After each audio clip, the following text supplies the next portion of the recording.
Good morning guys. Ayan po ang sitwasyon doon sa probinsya. Ayan po ang anak ng pinsan ko. Ayan, napakasipag na bata. Maaga pa ay nag-aararo na. Nag-aararo ba ang tawag dyan guys? Hindi ko nagtortor, no? Hindi ko alam, sorry. Pero dati po nung bata pa ako, ganyan din kami at nangunguha kami ng palaka. Sumusunod kami sa nagaganyan, tapos maraming palaka na tumatalon-talon. Yan. Ayan. Pag natapos na po yan, saka naman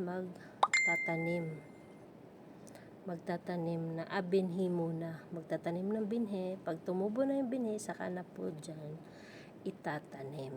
Ayan. Napakasipag ng bata na yan. Bata pa po siya pero napakasipag niya mag-araro. Thank you so much guys sa inyong panonood ng aking video. Please share and like and subscribe my YouTube channel. Maraming salamat po. Ayan po ang buhay probinsya.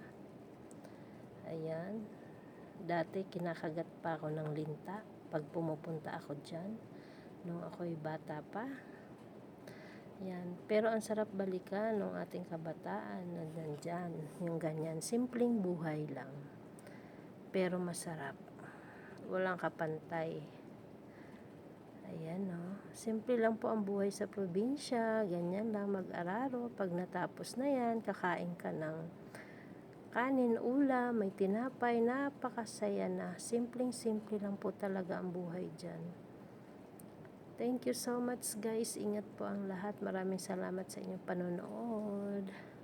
Malawak po yung taniman nila ng palay. Ayan, napakalawak. Thank you.